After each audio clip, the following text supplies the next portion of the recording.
की ये हालत थी कि उनको वो झाड़ा फूंक तक नहीं करवाते। इलाज तो दूर है, गोली दवाई दिलवाना, इंजेक्शन वगैरह, ये तो बहुओं के लिए था ही नहीं। ये तो 10-15 साल में जब लोगों के बहू मर गई और दोबारा बहू नहीं मिली, कंवारा रहना पड़ा, पता चला कि मामला गड़बड़ हो सकता है। आज तो हालत ये है कि बहू के डिलीवरी होने वाले तो पूरा परिवार ही पीछे दौड़ता भागता जाता हॉस्पिटल। और डॉक्टर साहब, अरे साहब कैसे भी आप बता देना, मैं तो आप कहोगे वहीं ले जाएंगे। मतलब उनको पता है ये मर गई तो सपने में ही कहीं नहीं है। फिर ये डर हो गया, इस वजह से इलाज शुरू हुआ है बहुओं का। इस वजह से थोड़ी खाने पीने में थोड़ी सी पूछ पर हुई है। फिर भी बहू के साथ अभी भी व्यवहार में फर्क है, मानसिकता में फर्क है। व्यवहार में जिंदा तो रखना चाहते पर मानसिकता वो नहीं हो सकती जो बेटी के साथ हो रही है। होनी चाहिए पर नहीं हो रही है। इतनी मुश्किल से सगाई होती है, इतनी मुश्किल से लड़की मिलती है, फिर भी अगले घर पर जब बारात जाके लेके जाते हैं तो उनको देखो, उनका रोब, बारातियों का ढंग देखो, रंग देखो, उनके बड़े बड़े वो राठौड़ी साफे लगा रखे हैं। राठौड़ी मतलब राजा है कोई। एक तो जैसे दुल्हन के लिए राजा शब्द काम में लिया गया हमारे मारवाड़ में और करीब करीब सभी जगह है दुल्हा राजा, सहित सभी जगह। और दुल्हा को एक दिन का राजा माना जाता है।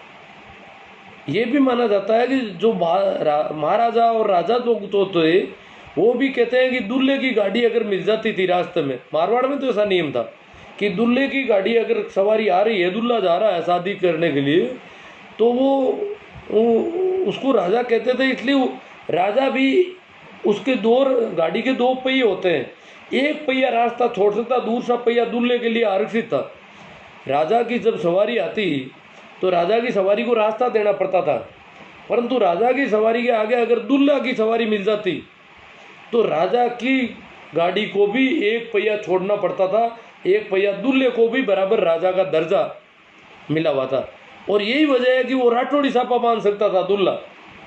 हमारे मारवाड़ में राठौड़ी सापा सिर्फ राठौड़ी बांध सकते थे, आम लोग नहीं बांध सकते थे। अब दूल्हे के लिए शुरू में ही छूट थी, क्यों, उसको एक दिन का राजा माना गया था। परंतु आज तो देखो सभी बाराती राठौड़ी सापे लगा करके यूँ जाते हैं जैसे इनमें दूल्हा कौन है और बाराती कौन है पता ही नहीं चलता। और फिर अगले घर पे जाकर के यूँ धौंस जमाते हैं। जब बड़ी मुश्किल से बेटी मिल रही है वहाँ फटाके छोड़ रहे हैं, तलवारें लहरा रहे हैं, बंदूकें छोड़ रहे हैं, उनके घर पे जाकर के बड़ी धमाचौकड़ी मचा रखी है, जैसे लूटने के लिए आए हैं ये लोग। ये जो अभी भी ये जो प्रदर्शन का तरीका है इनका अभी भी ठीक नहीं है, भोंडा है, बेढंगा है। और कुछ तो बाराती इस प्रकार के होते हैं, सब्जी ये लाओ वो लाओ, हम तो दूल्हे के खास हम खास हैं, दूल्हे के। अरे क्या दूल्हा यार, लड़की तो बड़ी मुश्किल से मिल रही है, दूल्हे के तुम खास हो, इसको कंवारा छोड़ोगे क्या? लो, इस हालत में भी बारातियों के दिमाग में और बारात के लोगों में और घराती जैसे अभी भी लड़की की माँ लड़के की माँ के पैर छूती है, चरण स्पर्श करती है उसकी, हमारा नीचे हाथ है साहब, नीचे ये है वो, इस प्रकार बड़ी मिन्नतें करती है वो। और इसी प्रकार वो लड़की का बाप की भी कंडीशन ऐसी हो रही है, और लड़के के बाप और वो सारा उनका तो रंग ढंग रोब दोब बड़ा गजब का दे, अभी भी एंटन देखी जाती है कई कई बार। मैं नहीं कहता सभी करते हैं, जो समझदार लोग हैं उन्होंने बहुत कुछ बदलाव किया है, परंतु अभी भी ऐसी एंटन बारातियों में, बारातियों की चाल ढाल ढंग, एक तो घराती होते हैं, एक बाराती, उनमें अलग अलग पहचाने जा सकते हैं। बारातियों में ढीला ढाला कोई बाराती हो तो वो बाराती जैसे लगता ही नहीं है। तो ये जो ढंग है और ये बहू के साथ जो बेटी और बहू का जो फर्क जलवानिया जी ने बताया, ये कब तक चलेगा? ये तो शायद अब कमी पड़ गई है, मेरे हिसाब से चलने वाला नहीं है। जो कमी शॉर्टेज हुआ है ना, अब शॉर्टेज में ही एक और मैंने तो अभी देखा है, काफ़ी दिनों से देख रहा हूँ, हमारे यहाँ एक है कि क्योंकि हमारा इलाका बहुत ही आर्थिक रूप से कमज़ोर इलाका है और यहाँ पर नौकरी को बहुत बड़ा माना जाता है, क्योंकि आर्थिक संसाधन और कोई है नहीं, या तो नौकरी या फिर ये लेबर सारी प्रवासी होते हैं। हम कोई गुजरात की तरह रियो संपन्न तो है नहीं, मारवाड़ का इलाका और ये जो करीब करीब पूरा राजस्थान बाहर खाने कमाने के लिए जाता है, तो यहाँ नौकरी की बहुत बड़ी अहमियत है। नौकरी वाले को शादी होती है, उसको लड़की मिलती है आराम से, और नौकरी नहीं लगती है तो फिर अदले बदले में लड़की देनी पड़ती है। तो ऐसी मैंने कई बार देखा है कि दो लड़के और लड़की है, रोकी हुई है लड़की को। लड़के की शादी तब तक नहीं होगी जब तक लड़के की शादी नहीं होती, तब तक लड़की को नहीं करेंगे शादी, क्योंकि लड़के के लिए इसको एवज में देना होगा। ठीक है, कोई बात नहीं, घर की व्यवस्था कर ली। और मैंने ऐसे कई लड़के देखे जिनकी नौकरी लग गई। जिन लड़कों की नौकरी लग गई उन लड़कों का रिश्ता कर रहे हैं वो, और लड़की बेटी है। जब लड़के की नौकरी नहीं थी तब तो लड़की को रोक रखा था कि लड़के की सगाई नहीं होगी इसलिए इसको देना पड़ेगा और बदले में लड़की बहू लाएंगे। अब जब लड़के की नौकरी लग गई तो लड़के की सगाई करने घूमते जा फिर रहे हैं। मैं उनसे पूछता हूँ अक्सर कि भाई जब लड़के की नौकरी लग गई तो अब लड़की के लिए भी कोई डंका वर देखो। नौकरी वाला लड़का, ऐसे और भी कहीं किसी के लड़के की नौकरी लग गई हो और आपकी तरह उसने भी लड़की रोकी हो, तो उस नौकरी वाले लड़के को तुम्हारी लड़की दे दो और उसके भी नौकरी वाली आपकी लड़की के। अब नौकरी वाला लड़का तो कम से कम होना चाहिए। लड़के को ऐसे मत फेंको, लड़के को बिना नौकरी में क्यों, लड़के को ऐसी जगह दो वहाँ जहाँ नौकरी का लड़का देता है कोई लड़की को। नौकरी वाला लड़का अगर लड़की को देता है तो तुम्हारा लड़का उस लड़की को दो, लड़की लाओ वहाँ से। तो नौकरी के बदले में अब नौकरी लानी चाहिए।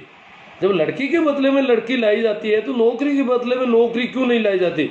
ये बात मैं कई वर्षों से करता आ रहा हूँ, परंतु कहीं कोई नहीं सुन रहा है। तो लड़कियों का क्या है, ये तो लड़की तो तब जरूरत थी कि जब बहू लानी होती थी, अन्यथा अब कोई ज़रूरत नहीं है। लड़की के नौकरी वाला होगा नहीं है, हम तो लड़के की सगाई अपने हिसाब से करेंगे अलग ढंग से, उसके लिए दूसरी शर्तें होगी। ये नहीं सोचते कि भाई अब लड़का नौकरी लग गया तो लड़के का पति, लड़की का पति भी नौकरी वाला होना चाहिए। नौकरी के बदले में नौकरी देंगे तो ये आराम से सौदा बैठ सकता है, परंतु ऐसा मैंने एक भी उदाहरण नहीं देखा कहीं पर भी। और ऐसे बहुत सारे लड़कों की नौकरियां लगी है जिनकी बहन बेटी है और लड़कों की अलग सगाई करते हैं, लड़कियों की अलग कर रहे हैं। जब अदले बदले के लिए रखी तो अदला बदला और होना ही चाहिए, अदला बदला बंद क्यों कर दिया। तो सुभाष जी की बात पर चर्चा थोड़ी बहुत हुई है। मेरे हिसाब से अब तो लड़की की माँ के पैर छूने चाहिए कायदे से, तो लड़के की माँ को। और कुछ है ऐसी औरतें कहती है हम तो लड़की के ही छू लेंगे, कहने को तो कहती है। ऐसी औरतें हैं जिनसे मेरी बात हुई है कि हम लड़की के भी पैर छूने को तैयार है, अगर कोई आने की हाँ भरे तो। उनके बहू आ गई और परसों की बात है मुझे समाचार मिला कि बहू को परेशान कर रहे हैं। वही सास परेशान करना शुरू कर दिया उसने भी, ये किया तुम्हारे लिए हमने, ये किया और वो किया और ये किया, वो सारी बातें हो गई वहाँ से। ये क्या है, जब मिलती नहीं है तब तो कह रहे हैं हम बहू के भी पैर छूने को तैयार हैं, माँ तो बहुत दूर है, और मिल गई तो ये हालत। गुमान जी डूडी राम राम साहब, आगे कहीं और कोई बात आती है तो प्रणाम सर साहब। सर रिक्वेस्ट वाला तो देखेंगे बाद में।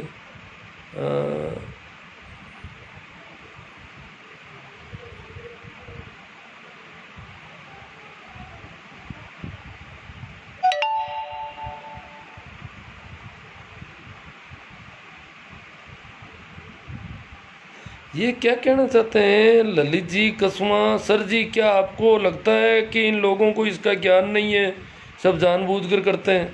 नहीं नहीं, मैं तो नहीं कहता भाई ज्ञान नहीं, ज्ञान तो है ही लोगों को, परंतु वो मेरे से जुड़े हुए चर्चा में भाग लेते हैं, इतना ही है और कुछ नहीं। मैं क्यों कहूँ किसी को ज्ञान नहीं है, सब लोग विचार करते हैं, विचारशील लोग हैं। हाँ फोकस, पहला सवाल ये था कि बेटी बचाना अभी सभी चाहते हैं, लेकिन बहुत से लोगों की मानसिकता ये रहती है कि ये जिम्मेदारी कोई और ही ले। हाँ, दूसरे ही अपनी बेटी बचा ले, अपनी बेटी नहीं बचानी। हाँ ये बात है, अच्छी बात है, अपने घर में नहीं बचानी है। हाँ अजय सिंह जी बिश्नोई क्या कह रहे हैं, बेटी को गर्भ में मरवाओगे तो दुल्हन कहाँ से लाओगे? गर्भ में, बेटी को गर्भ में मरवाएंगे तो बेटी की इज्जत वाला ये क्या मामला है, इस पर विचार करना पड़ेगा अपन को। बेटी के बदले में बहू लाते हैं, फिर भी बहू के साथ व्यवहार में फ़र्क क्यों? हाँ, वही फ़र्क तो, वही तो बीमारी है ना। घर की बहू भी किसी की बेटी है। जब हमने, हाँ, वादे सारे करते हैं अजय सिंह जी, पर वादे तो काम आ नहीं रहे हैं। तभी तो लोग भरोसा नहीं करते। बच्ची की रिश्ता करने में बड़ी परेशानी आती है।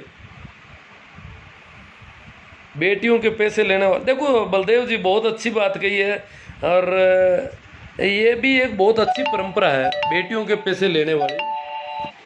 हमारे देश में ये परंपरा पुरानी परंपरा रही है। इसको, जैसे दहेज है, इसी प्रकार यौतुक होता था हमारे यहाँ। बलदेव जी ने बहुत अच्छा मुद्दा उठा लिया, बात इस पे भी करनी होनी चाहिए। और इसको इस दहेज से भी अच्छी परंपरा माना गया हमारे यहाँ। बाद में ये धीरे धीरे पता नहीं कैसे लुप्त हो गई, कैसे गुम हो गई, कि बेटी के बदले में लिया। जैसे कुंती को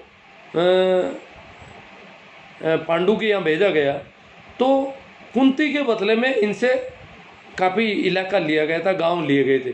इसे कहते हैं यौतुक।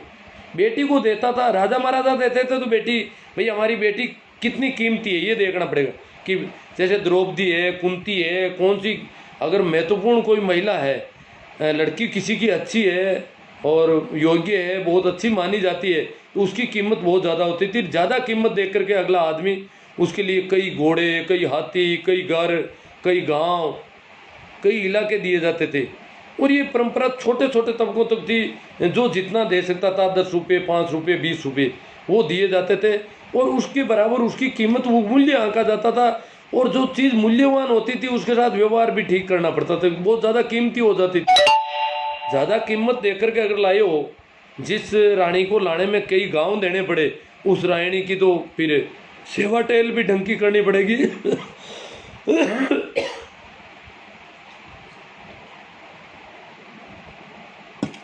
इस मान्यता में यह माना गया था कि लड़की के साथ अगर दहेज लेना देना पड़ता है, इसका मतलब लड़की कमज़ोर पड़ रही, लड़की कम है, इसलिए दहेज देना पड़ेगा।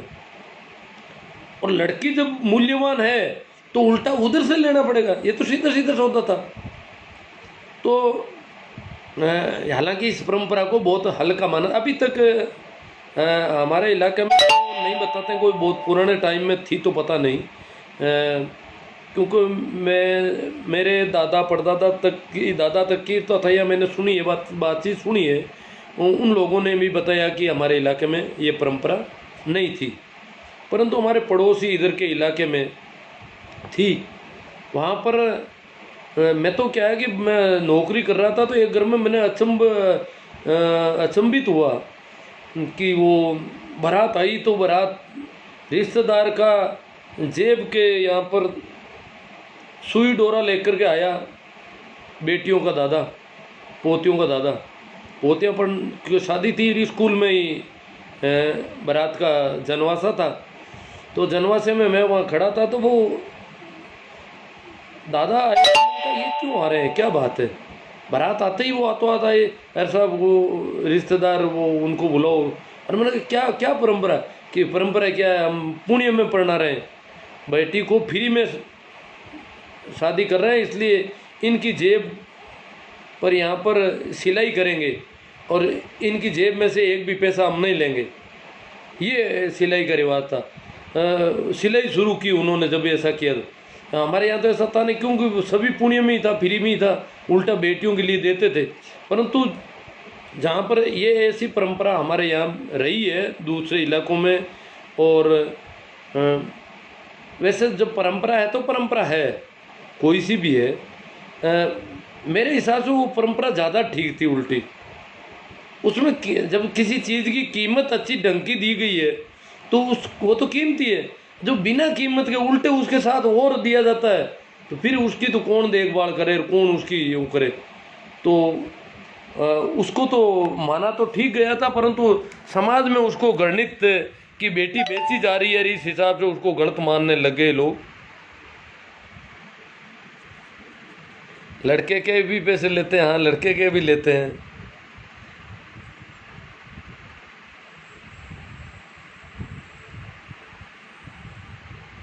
हाँ बलदेव जी, मैंने बता दें ना, वो यौतुक प्रथा है, दहेज के विपरीत जो प्रथा है उसको यौतुक कहते हैं।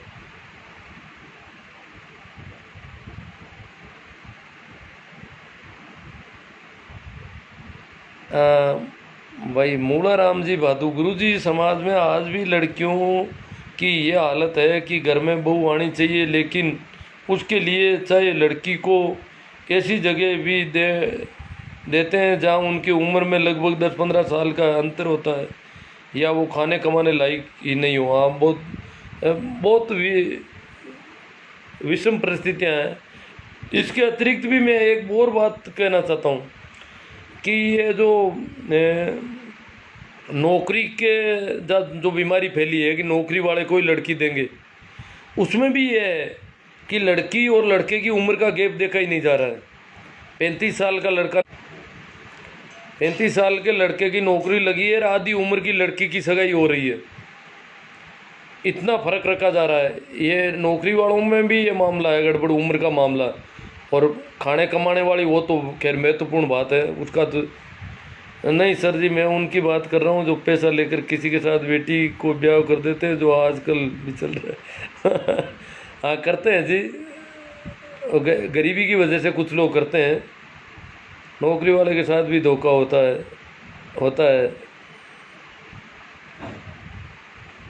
हाँ बात लड़की, क्योंकि घर में बहू लाने के लिए, हाँ वो तो आ गया आपका तो।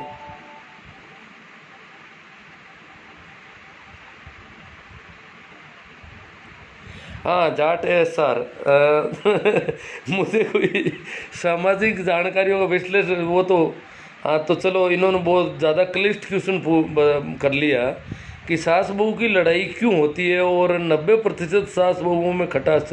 ये क्या है कि एक मनोवैज्ञानिक कारण है। जो बेटा है ना, बेटा जन्म के साथ ही माँ बेटे से इस प्रकार जुड़ जाती है कि हर दर्द में छोटी बड़ी वो बेटियों को बिल्कुल कई जगह इनकार कर देती है। बेटे के लिए बहुत ज़्यादा उसका हो जाता है, और उसको जैसे जैसे बड़ा करती है वैसे वैसे उसका इतना लगाव हो जाता है कि बेटा उसके कब्ज़े में रहना चाहिए। अब जब बहू आ गई तो बहू की बात भी बेटा सुन रहा है।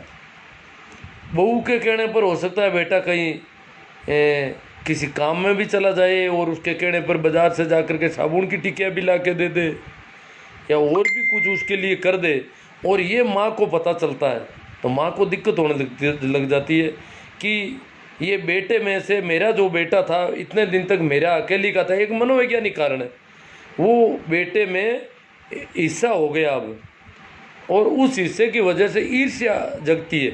ये सासुओं में करीब करीब बहुत कम समझदार सासू होती है जो ये ईर्ष्या नहीं लाती, बाकी ईर्ष्या होती है, और इसी ईर्ष्या पर सास बहू के झगड़े पैदा होते हैं। कई बार तो लड़कों वालों को भी शादी का सौदा महंगा पड़ जाता है, गहनों गाड़ियों डीजे वगैरह। अरे साहब पोखर जी, शादी तो बर्बादी हो रही है देखा जाए तो, क्योंकि शादी में ये नहीं है कि कोरी शादी हो रही है, या तो गहने गाड़ियाँ डीजे, वो तो सारी बीमारियाँ तो बहुत ज़्यादा है, और आर्थिक स्थिति डावाडोल हो जाती है, ज़मीन बिक जाती है, कई चीज़ें होती है। परंतु समाज के जो रिवाज है उनमें आदमी फंसता जा रहा है, धंसता जा रहा है, और एक आदमी नहीं करता है तो कहते हैं उसने किया, इसने क्यों नहीं किया। ये बहुत बड़े मामले हैं गहने वाले। ये तो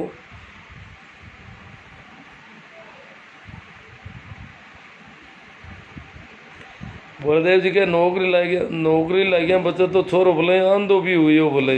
हाँ, नौकरी वाले बच्चे के मामले में ये नहीं पूछा जाता है कि वो शराब पीता है कि नहीं पीता है, धूम्रपान करता है, गुटखे जरता है, कुछ खाता है कि नहीं। नौकरी वाले बच्चे के बारे में उसके सारा परिवार एकदम सही हो जाता है नौकरी लगते ही, चाहे वो शराबी हो कैसे भी, उन चीज़ों का लोग ध्यान ही नहीं देते। और बिना नौकरी वाले के तो हजार बातें होती है बेचारे की। बलदेव जी, लड़के को क्या करना चाहिए? देखो, सामंजस्य बिठाना चाहिए, और विशेष तौर से इसमें क्या है कि माँ को थोड़ी तकलीफ हो रही है तो माँ को समझाने का प्रयास करना। हालांकि वो समझना चाहती नहीं है, सामान्यतः तो माँ तो समझना ही नहीं चाहती है, और जैसे जैसे समझाती है, समझाने बेटा अगर समझाने लगता है तो वो सोचती है कि बेटा मेरे से हाथों से निकलना चाहता है, और वो बेटे को हाथों से जाने देना नहीं चाहती। ये माँ की बड़ी कमज़ोरी होती है। तो ये बहुत टेढ़ा है, वो तो युद्ध में लड़के समझाने की कोशिश कर सकते हैं। माँ और दोनों को समझाना होगा उसको, दोनों को कहना होगा कि तुम इसकी, बहू को भी कहना होगा कि आज तक मैं पूरा का पूरा मेरी माँ का था, अब मेरा जो हिस्सा तेरे हिस्से में आ रहा है और तू एकदम से सारा मेरे ऊपर अधिकार कर रही है, ये बात भी ठीक नहीं है। कुछ मेरे माँ का भी अभी अधिकार रहना चाहिए और माँ को भी कहना चाहिए कि उसका भी कुछ अधिकार होगा, वो यहाँ ही है। तो ये सारी बातें अपन को सामने से बिठाना पड़ेगा धीरे धीरे, क्योंकि वो धीरे धीरे इधर उधर होता रहेगा। दहेज प्रथा बहुत बड़ा अभिशाप है, डीके चौधरी जी कह रहे हैं। अपने मारवाड़ में मान लो 2 भाइयों की 2 बेटियों की शादी है, 3 में से एक भाई आर्थिक रूप से अच्छा हो गया और एक भाई आर्थिक रूप से कमज़ोर है, लेकिन उसे अच्छी आर्थिक वाले के बराबर रुपये डालने पड़ते हैं थाली में मजबूरी में, और कमज़ोर आर्थिक रूप वाला कर्जे में आ जाता है और देख के दूर से ज़्यादा रुपये डालने की प्रतिस्पर्धा करता है सिर्फ इज्जत के चक्कर में। नहीं, रुपये एक साथ अगर कोई एक ही जगह एक ही मंडप में विवाह हो तो ऐसा माना जाता है कि दोनों को बराबर करने चाहिए। बाकी तो अलग अलग जगह पर हो और अलग अलग टाइम में हो तब तो कोई दिक्कत ही नहीं है, ऐसा नहीं है कुछ भी। और अगर करना पड़ता है देखा देखी, हालांकि जो भी कमज़ोर है आर्थिक रूप से उनको सब जगह ज़्यादा ही करना पड़ता है। जिनकी आर्थिक स्थिति ठीक है वो तो कर्ज ला करके थोड़ा ही करते हैं, जबकि कमज़ोर आर्थिक स्थिति वालों को तो हर बार कर्ज भी लाना पड़ता है, फिर भी उनके तो वो बाज़ार के भाव के बराबर नहीं बैठ पाते हैं, क्योंकि वो पूरी उस इसमें क्या है कि जाति वर्ग है ना, जातियाँ अलग अलग जाति के अलग अलग रेट निर्धारित होते हैं। बराबर आर्थिक स्थिति में एक जाति में रेट अलग है, उसी एक समान आर्थिक स्थिति में दूसरी जाति में रेटें अलग है। ये रेटें भी तय हो रही है जातियों के हिसाब से कि हमारी जाति में इतना करना पड़ता है। तो इसमें क्या है कि आर्थिक स्थिति जिनकी भी डाउन होती है वो रोज़ पिसते जाते हैं सब जगह, जहाँ भी जाओगे। कायदे से तो ये होना चाहिए कि आर्थिक स्थिति जिसकी ठीक नहीं है उसके लिए 1 रुपये का भी खर्चा होना नहीं चाहिए, उल्टा उसके लिए कोई सारा कहीं से मिलता हो तो वो मिलना चाहिए। जब पहले से ही कर्ज है तो उसके लिए मृत्यु बोझ हो, चाहे दहेज हो, चाहे गहना हो, कुछ भी हो, उसके लिए 1 रुपये का भी नहीं होना चाहिए। तय तो ये होना चाहिए, परंतु ऐसा नहीं हो रहा है। उसको भी कुछ चाल चलनी पड़ती है उनके बराबरी की, और उसमें उसका कर्ज हो जाता है ज़्यादा। ये सबसे बड़ी इसकी कारण है कि सभी चीज़ों के दिखावा होता है और दिखावे की वजह से सारी समस्याएं होती है। अगर ये सभी बातें, अब देखो महेश्वरियों ने कुछ वर्षों पहले ये तय किया कि बेटी को जो भी दिया जा रहा है बाप की तरफ से वो एक हिस्सा है उसकी संपत्ति का, मान लो, हाँ, उसको डिस्क्लोज नहीं किया जाए। बिल्कुल किसी दूसरे का नहीं पता नहीं चलता कि इनको कितना मिला और इन्होंने कितना दिया। ये सब कुछ पहले तय हो जाता। जैसे बाज़ार में से आप माचिस खरीदने जाते हो, सिगरेट खरीदने जाते हो, जो भी चीज़ खरीदते हो, साबुन की टिक्कियाँ खरीदते हो, तो जितने रुपये आपने तय कर दिए दे दिए, किसी को सुनाने की, किसी को दिखाने की ज़रूरत नहीं। ये नहीं कि 4 आदमियों को इकट्ठा करेंगे कि लो साबुन के मैं इतने रुपये दे रहा हूँ, उसके बदले में साबुन ले रहा हूँ। तो शादी में जो भी उनका तय होना है कि भाई इसमें क्या लेन देन है, वो लेन देन बिल्कुल साइलेंटली तय होता है, साइलेंट ही हो जाता है, किसी को पता ही नहीं चलता उन्होंने, इसलिए रेट का पता ही नहीं चलता किसी को। जिनको जितने में ठीक लगता है उतने में कर लेते हैं, बिल्कुल साइलेंट होता है। तो इसका दिखावा अगर सब चीज़ों का बंद हो जाए, वो तो महेश्वरियों में तो ये तक कर दिया कि गहने भी आजकल सारे नकली कर दिए। असली गहने अगर हैं तो वो बिल्कुल दिखाई नहीं देते, लॉकर में रहते हैं। पहनने के लिए सभी के लिए नकली गहने तय कर दिए उन्होंने। ये भी ठीक रिवाज उन्होंने मतलब काफ़ी अच्छी समझ पकड़ी। सबसे ज़्यादा दहेज हत्याएँ उनमें होती थी, उनमें कम हो गई सारी। उन्होंने ये दिखावा जैसे ही बंद किया, अपने आप कोई प्रतिस्पर्धा का कोई सवाल नहीं रहा, रेट का भी सवाल नहीं रहा कि रेट क्या है, कितना गहना होना चाहिए, कितने नगद होने चाहिए, कितना क्या होना चाहिए, रेट का किसी को पता नहीं। सबका अपना अंदरूनी मामला है। भाई अगर बहन को देता है तो उनका आपसी मामला है, तीसरे आदमी को क्यों पता होना चाहिए। बाप अगर बेटी को देता है या लेता है ये उनका अंदरूनी मामला है, दूसरों को क्या लेना देना। जो 10 आदमियों को 50 आदमियों को वीडियो बनाना और उसके फ़ोटो खींचना और इतना ये करना, इसके ऊपर खड़े रहना, ये तो सारी बीमारियों का घर है। ये जो दिखावा की परंपरा अगर बंद हो जाए तो बहुत बड़े बदलाव आ सकते हैं। डीपो मार के टेंट गुदड़, देखो टेंट गुदड़ वाले व्यवस्थाएं कर रहे हैं बहुत अच्छी, कोई चांदी वाली बात नहीं है, एक साधन है और सुविधाएं जुटाते हैं, आपके छाया पानी का प्रबंध करते हैं, सारी चीज़ों का प्रबंध करते हैं। इतने ज़्यादा बर्तन वगैरह कितना सामान वो लेकर आते हैं, ऐसी कोई बात नहीं है। चांदी वाली कमाई है, कमाई का जरिया है, एक व्यवसाय मान लो इसको, और हिसाब से ही मिलता है, ज़्यादा नहीं मिल रहा मेरी दृष्टि में। हाँ, इसके बजाय जो ये तो बहुत, जब आप आदमियों को इकट्ठा करते हो तो इन चीज़ों की ज़रूरत पड़ेगी, आदमी इकट्ठे नहीं हो तो इनकी ज़रूरत नहीं पड़ती है। बाकी इनके बजाय चांदी तो जो डीजे वगैरह दूसरी जो गड़बड़ियाँ वो ज़्यादा गड़बड़ कर रही है। खाना पीना टेंट वगैरह ये तो कोई बड़ी बात नहीं है, तो जब आदमी है तो आदमियों की व्यवस्थाएं करनी पड़ती है, चाहे उनमें 19-20 थोड़ी बहुत कर सकते हैं, ज़्यादा फर्क नहीं डाला जा सकता इसमें तो। हाँ, या तो आदमी नहीं हो, और आदमी हो तो फिर आजकल तो स्वामी जी बहू को सिर्फ अपने मायके वालों के पक्ष में ही रहती है रहे।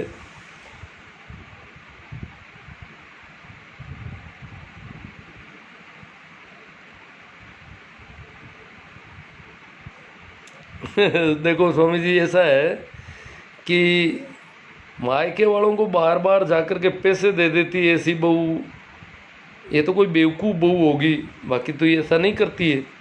और ऐसा करती है तो उसका थोड़ा ध्यान रखना पड़ता है, क्योंकि हमारी आर्थिक स्थिति को नुकसान पहुंचा सकती है। एक तो भाई ये तो जम कमरा हो सकती है ऐसी, कई कुछ एक होती है जिनके ये समझ में नहीं आती है कि मुझे रहना कहाँ है, अब मेरा घर कौन सा है। और अगर उल्टा मायके में ले जाके देती है तो ये तो और भी ज़्यादा बेवकूफ़, या तो वो कई कई तो ऐसी है फंस जाती है, वहाँ दे देती है भाइयों को और भाभियों को, और फिर वापस नहीं ले पाती है, चोरी चोरी देती है, चोरी छुप के, तो वापस भी नहीं आता। ये बेवकूफ़ औरतों के मामले हैं सारे। हाँ, अर्जुन जी चौधरी के जाटों में तो पहले दिखावा करते हैं, हाँ अभी भी करते हैं जाटों में, क्या सारी जातियों में, लगभग मैंने महेश्वरियों में देखा है, हमारे इलाके में रिवाज हुआ है और बहुत अच्छा रिवाज है। और दिखावा बंद हो जाए तो काफ़ी बीमारियां कम हो सकती है। ये मेरी ये मानना है, सभी का मानना, मेरी क्या है, ये तो इस मामले में तो सभी लोग, जब आज तक जितने भी आंदोलन चले उनमें यही बात बार बार उठी कि दिखावा बंद होना चाहिए, परंतु ये बंद नहीं हो रहा है। हर कोई यही सवाल पूछता मुझे, कुछ लोग पूछते हैं कि वहाँ किसने कितना दिया, मैं कभी ध्यान नहीं रखता। मैं इसकी मार्केटिंग बिल्कुल मुझे पसंद नहीं है, और मुझे पता ही नहीं, रेटें भी पता नहीं रहती है। कोई बात करता है तो मैं उसको सुना अनसुना करता रहता हूँ, और मुझे कोई पूछते हैं तो मायरे में वहाँ तार, वहाँ के उसने क्या दिया यार, कितना गहना, मैं देखता ही नहीं उन चीज़ों को। मैं क्या गिनूँ कितने रुपये दिए, कितने गहने, मैं देखना ही नहीं चाहता इन बुरी चीज़ों को। और इनकी फिर बाज़ार में बातें और करता फिरूँ कि उसने इतने कम दे दिए, इतने ज़्यादा दे दिए, उसने ये दिया, उसने, और इसी बातों की वजह से तो करना पड़ रहा है बेचारों को। इन बातों की वजह से ये गहने कपड़े लेन देन, ये इन बातों की वजह, ये बातें करने वाले जिम्मेवार हैं जो ऐसी बातें करते फिरते हैं दिन भर कि उसने इतना दिया, उसने इतना दिया। ये सारी ये बातें दिखावे की वजह से ये बातें होती है, इन बातों की वजह से दिखावा ज़्यादा करना पड़ता है। ठीक है मित्रों, धन्यवाद। काफ़ी चर्चा हम लोगों ने कर ली, और तो क्या करना है।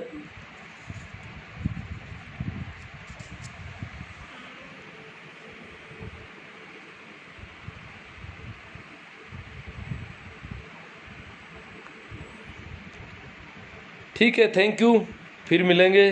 और कल तो मैं चाहता हूँ कि वो करूँ, ओशो जीवन परिचय 3 चैप्टर कर लिए थे, चौथा चैप्टर 2-3 बार अटक गया था।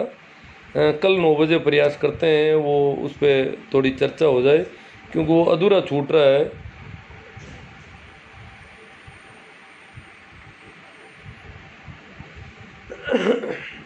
हाँ, गुड नाइट आने लगे ना दोलू राम जी गोदारा। हाँ तो गुड नाइट, फिर मिलते हैं। नमस्कार, प्रणाम, राम राम।